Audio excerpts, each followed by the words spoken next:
The top business stories live from the Sky newsroom. UK Steel warns that Donald Trump's new tariffs would be a devastating blow for the industry. Tractors in Westminster again as farmers ramp up their protests about inheritance tax. Plus, world leaders gather in Paris to talk artificial intelligence. But is the UK falling behind the US and China in the race for AI supremacy?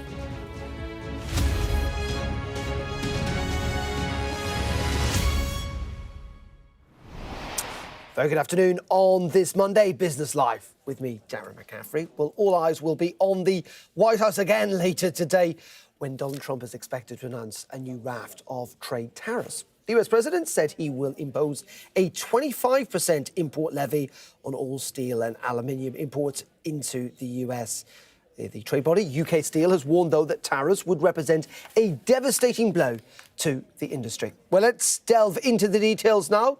Here's Ed Conway with more. Ed.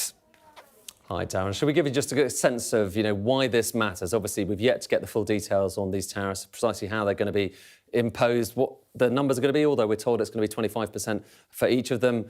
But let me just give you some of the background, OK? Because we're talking here about aluminium and about steel. And when it comes to aluminium, look, here is the backstory going all the way back to the start of the 20th century, so the early days of aluminium. And there's the US. So there's US production, which kind of peaked around the 1980s and has been coming down in recent decades. And what you also see when you look at the same data is other countries like Canada kind of overtaking America. And that's partly because making aluminium in particular involves a lot of power. It's kind of an electrolysis process. And in order to get that power cleanly, you need a lot of hydro, and Canada has lots of hydro. So partly that's why Canada has got lots of the aluminium. But really the big story here, OK, we've got to zoom out so you get a sense of the real global story when it comes to aluminium, and you'll see a similar story with steel. That's the story. It's China. An extraordinary rise in aluminium production and smelting in China that just dwarfs everything else. And when you look at just the US and just how reliant it is on countries around the world to get its aluminium, I'll show you steel as well in a second. The higher this line is, the more the US is reliant on countries from overseas to get aluminium, OK? And so you see aluminium, that's pretty high. What's interesting, actually, is when you look at steel.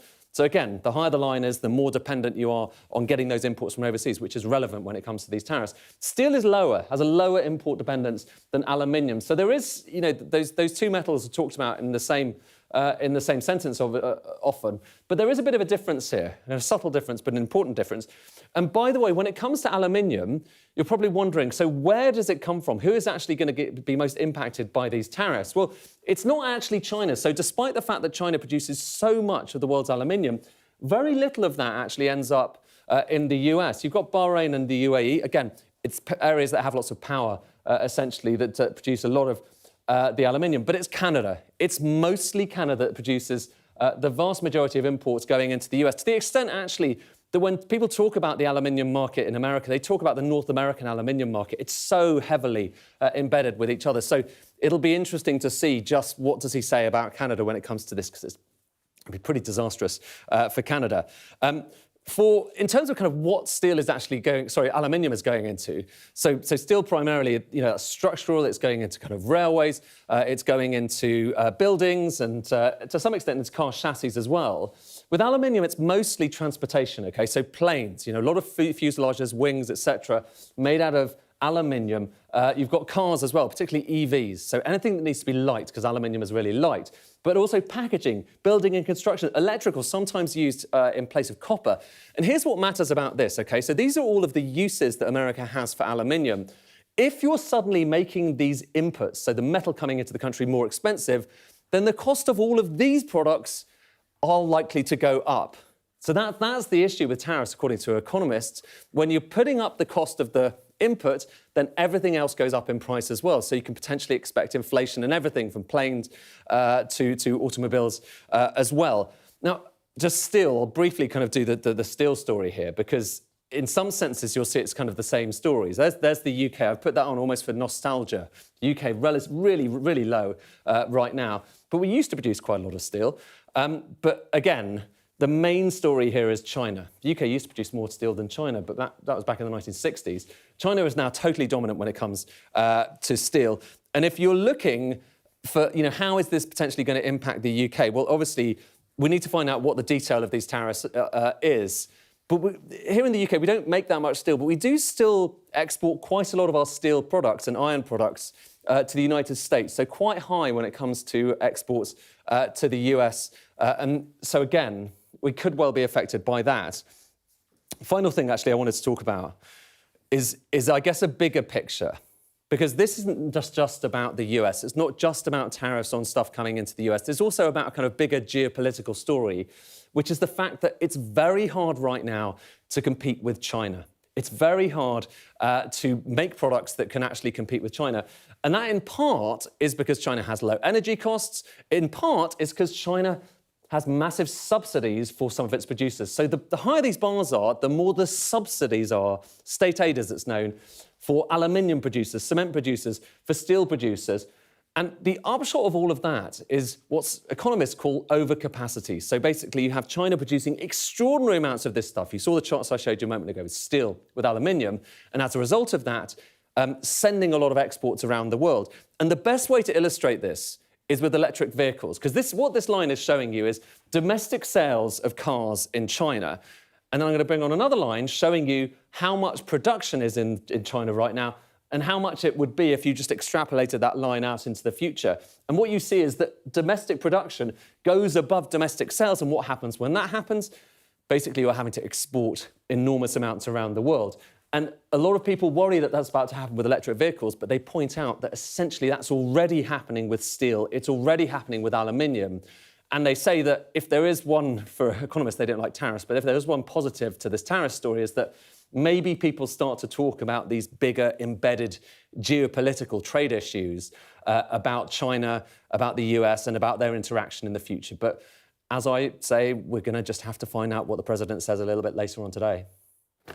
OK, Ed, as always, fascinating stuff. We will wait with bated breath to see what comes from the White House later on today. Just bring you up to date with some breaking news in the last couple of minutes, and that is that the Burnley MP, Oliver Ryan, has been suspended by Labour over his membership of that WhatsApp group that contained offensive comments that led to Andrew Gwynn being sacked at the weekend. Let's bring in John Craig, our chief political correspondent, who is live in Parliament for us this afternoon. John, the second Labour MP suspended over this WhatsApp group. And Oliver Ryan, who's the MP for Burnley, 29 years old, only elected in July, won the seat from the Tories, has been suspended. Now, he was called to see the Chief Whip, Sir Alistair Campbell, today. That has happened at some point this afternoon. I was told it was always going to happen before tonight's meeting of the Parliamentary Labour Party. Anyway, clearly Sir Alan has decided he's got to be suspended. He decided against leniency because he's a new MP and he has been suspended from the party, same as Andrew Gwynn, the former health minister who was sacked by the Prime Minister at the weekend. Now, let me read you a statement from the Labour Party, just been issued a minute or so ago. As part of our WhatsApp group investigation, Oliver Ryan has been administratively suspended as a member of the Labour Party. As soon as this group was brought to our attention, that was on Saturday, a thorough investigation was immediately launched, and this process is ongoing in line with the Labour Party's rules and procedures. Swift action will always be taken where individuals are found to have breached the high standards expected of them as Labour Party members. This has the automatic effect, we're told, of he's losing the whip in the House of Commons. He met with the Chief Whip, as I've said, this afternoon and was informed of the decision. So that suggests that the Chief actually didn't wait to hear his side of the story first. He called him in to the Chief Whip's office, just a short distance from where I'm standing, and he obviously told him straight away, sorry mate, you're suspended. So swift discipline from Sir Alan Campbell, a strict disciplinarian, former school teacher. The party is saying it's right that matters are investigated in line with the rules and proper procedures and so on. This has been the case. So Investigations are continuing, but for now, Oliver Ryan, who only been an MP 6 months or so, bad start to his career, only 6 months in, and he's been suspended already, like Andrew Gwynn, who created that WhatsApp group Mr. Ryan revealed last night. And of course, Mr. Gwynn was found to have been sending messages that, well, one that was anti-Semitic, one that was a sexist joke about Angela Rayner, also misogyny, racism allegedly against Diane Abbott when she stood in at Prime Minister's questions. And clearly Mr. Ryan, a former Tameside councillor, used to work for Andrew Gwynn, the former health minister. He's now suspended too. So Labour will obviously hope that by acting swiftly, they have taken the heat out of this story for now. But of course, if there are more embarrassing disclosures, well, there could be more trouble. Remember that some councillors up in the northwest have called for a police investigation, and the police have called it a non-crime hate incident. And also, there are some councillors who were involved in the WhatsApp have quit their senior posts on the council. They remain as councillors. So pretty wide-ranging repercussions. But the breaking news from here right now is that Oliver Ryan, MP for Burnley, only elected 6 months or so ago, has been suspended for his part in this WhatsApp controversy. You might say a WhatsApp scandal. Indeed. John, as always, thank you very much indeed. John Craig there, live for us in Parliament. Well, staying in Westminster, because it's been full of tractors today as British farmers continue to protest against the government's changes to inheritance tax. MPs are debating the issue in Parliament actually this afternoon after 148,000 people signed a petition calling for the current exemptions to remain. Well, earlier I spoke to Tom Bradshaw. He's president of the National Farmers Union. The crux of the issue here is the returns from food production are just too low. Only about a 0.5% return on capital. There simply isn't the money to pay the inheritance tax. And at any moment that you have to break up a business to pay the inheritance tax, it's not personal wealth that you're taxing at that point. And that is the real challenge that we're facing here. Many farms would have to sell off their assets, would make themselves less viable by trying to pay the inheritance tax in the first place. If there was a genuine intention from the Treasury to try and target those people that are using land as a tax haven to pass down intergenerational wealth that's been made outside of farming, we will work with the Treasury to close that loophole. We've got the third cheapest food in the world here. We want to produce safe, affordable food for the consumers. But at the moment, the government haven't got the policies in place. And look, this is the straw that's broken the camel's back. But there is one thing that the Labour government can do today, which is to consult on the changes they plan to make to inheritance tax to make sure that it targets the people that they want to target. Some more breaking news coming into us here at Sky. You may remember just before we came on air that Hamas has delayed the release of Israeli hostages following what it claimed was violations of the ceasefire deal. Well, we've had a reaction from Israel in the last couple of minutes, and that is the defence minister saying that Israel will stop the release of hostages because of the violation of, they claim, that ceasefire deal. The Israeli defence minister also saying that he's instructed the military to prepare at the highest level of readiness in Gaza to defend communities. So essentially what we seem to be seeing in the last 20 or 30 minutes or so is the breakdown of this ceasefire deal. First, Hamas saying that it was not going to release any further Israeli hostages for the time being. And now in the last couple of minutes, the Israeli defence minister saying that they too will not be releasing any more prisoners because of what they view as a violation of the ceasefire deal. There will be more on this developing news story with Mark Austin at the top of the hour. Now, let's turn to AI, because the great and good of the tech world are in Paris for the next couple of days to discuss the future of artificial intelligence. The first International AI Summit, you may remember, was convened by the UK government in Bletchley Park back in 2023.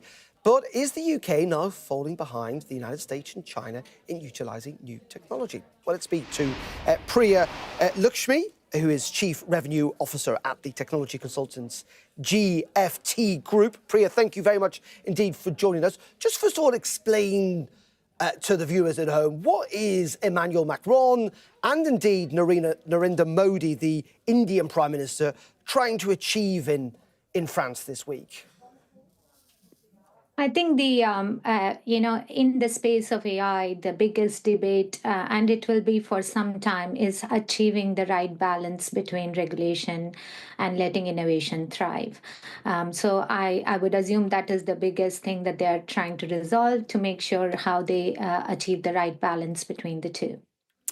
And that is a difficult balance, is it? And I say, is it? Because clearly there are many tech giants, and actually the head of Alphabet has just been talking to Reuters, essentially arguing that actually Europe has to take full advantage of artificial intelligence, otherwise they'll get left behind. And isn't the criticism of the European Union that in many ways it's regulating too much, and because of that regulation, it'll be left behind by the United States, China and others? So I think taking a safety-first approach to any technology innovation is absolutely key for sustainably and adopting the technology in the long term. So taking a view around how does it really transform businesses? Technology is just an enabler to business transformation. Taking a view on whether we are building the right talent. Take UK, we are the topmost exporter of education in the world. Building foundational talent is super key. Making sure that we are taking a safety approach to AI adoption is super key from a people, process, and technology all around. So yes, one could argue, is regulation too much? But if you have to take a longer term view of anything, you have to control and put the right controls up front.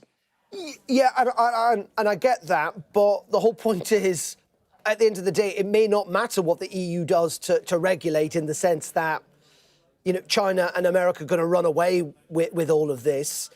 What about the UK, just finally? The UK doesn't have to adopt these EU rules, obviously, since Brexit. Is there an opportunity here for the UK to work out a niche when it comes to AI? So look, we work with large financial services customers, and our technology office evaluates whatever technology that is available out there to solve the right business problems. I think it is less about who is doing what, and it's more about how you can leverage all the available technology that is coming up, and it's moving at a very fast pace to solve business problems. When I talk to CIOs, CXOs in large financial services customers, they are looking to adopt the technology to bring about productivity and innovation. So I think it's more about how you leverage the technology advancements that are made elsewhere. Okay, Priya, great stuff. Really fascinating discussion, one that's going to continue in Paris this week. Thank you very much indeed for your time. Thank you for having me. Bye-bye.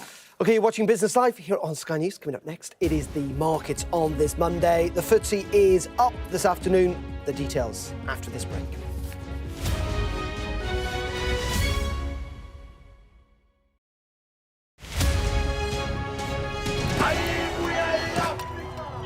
It's like a football final with only one team on the pitch. This isn't just a call to vote, but a call to remember. The freedom fought for by the African National Congress. I'm Yusra Al-Bagher, Sky's Africa correspondent based in Johannesburg, South Africa. A cyclone and 2 burst dams wiped out hundreds of generational homes. This was the second dam that the floodwaters hit before it tore into Derna. We are in the heart of Nairobi, and we're watching as protesters were heavily tear gassed. The sheer fearlessness and persistence of these guys is astonishing. We help you understand the world with us. I remember going into the iconic Durman market in the heart of Sudan's capital for the first time since the war started. And this is what's left of it. Bullet holes through buildings, shelled balconies, bullet cases on the floor. I witnessed the complete destruction of a place linked to my childhood memories and the lives of millions of people. This is insane. This was a bustling residential area. So many friends who lived here. My most memorable interview was with a 15-year-old boy who'd survived being stranded on a migrant boat on its way from Senegal to the Canary Islands. After 13 days, our food, water and fuel supply ran out. I felt awe when we saw the mountain gorillas in Rwanda. We call him the king of the jungle. This is the alpha silverback. Sky News, get the full story first. Yusra Al-Bagir, Sky News.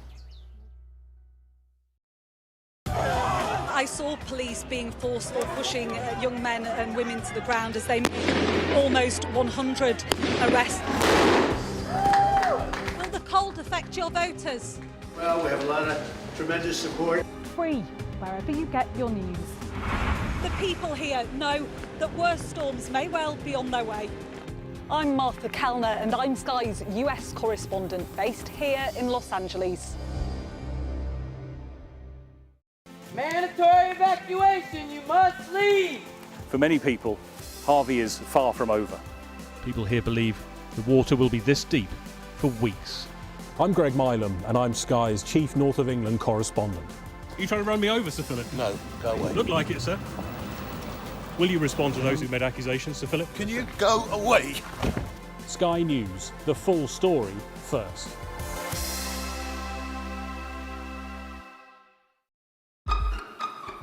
We've got your Sunday mornings covered.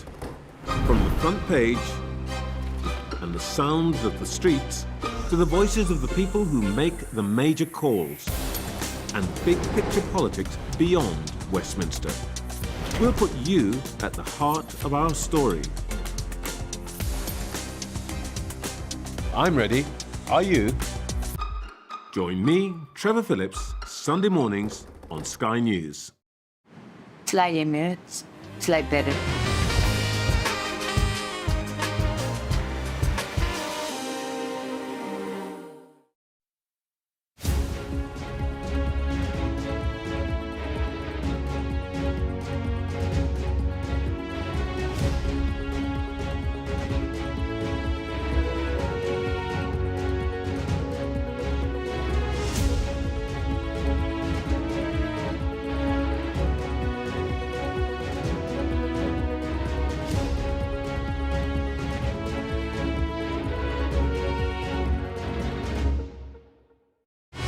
Fly Emirates, fly better.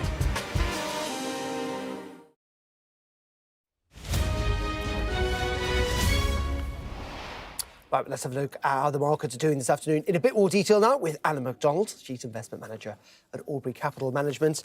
And a very good afternoon to you. Interesting this, isn't it? You know, we seem to be creeping edge closer into a global trade war, and yet the markets are relatively positive, at least in Europe.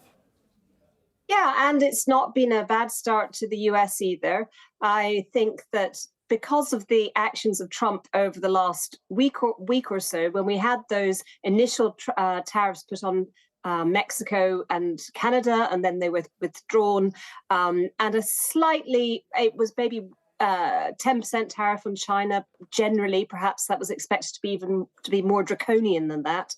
So I think the fact that we are seeing just bits of news coming out the whole time and then some reversals just mean that the markets don't really know what to do, and they don't want to get themselves in the wrong position. So they're just continuing to focus on the fundamentals where they can and company results.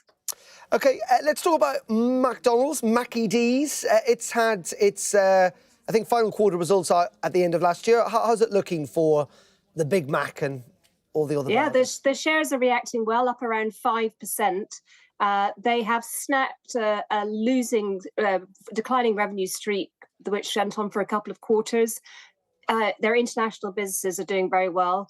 The US did suffer from an E. coli outbreak in October, but the company was sounding really quite positive on their results call. They're talking about their digital customers. They now have 170 million users of their app, and they want to grow that to 250 million. And they're being really conscious that customers want good value meals. They're launching the McValue meal deal and other buy one product, get another for $1. So they're really trying to push that and they're on track to open their 50,000th store in a couple of years' time. Yeah, so they've quite got incredible. something pretty Though I amazing. noticed in the UK, Anna, that they've been overtaken at breakfast by Greggs, but that's a discussion for another day. Just briefly, we've got GDP figures out on Thursday here in Britain and retail sales tomorrow. Yeah, retail sales after quite a good December number where Black Friday folded in, probably looking a little bit anemic. And same with GDP, I'm afraid, which is probably going to be hovering around zero, a slight growth or a slight decline. Perhaps not what Rachel Reeves wants yet. OK, Anna, really appreciate your time this afternoon. Anna McDonald there. Thank you very much indeed. Thank you. More breaking news, it must be said, this afternoon. This coming from President Zelensky of Ukraine, saying that US teams are working on a meeting with Donald Trump. He says that he also has plans to meet with Vice President J.D. Vance at the Munich Security Conference a little later on this week. That coming from President Zelensky. More on that, of course, with Mark Austin at 5 p.m. on the News Hour. Stay tuned for that. As for me, I'm back on Business Live at 11:30 tomorrow morning. Do join me then if you can. But as I say, stay tuned for Sky News. All that breaking news story, all explained at the top of the hour. See you tomorrow. Have a very good evening. Bye-bye.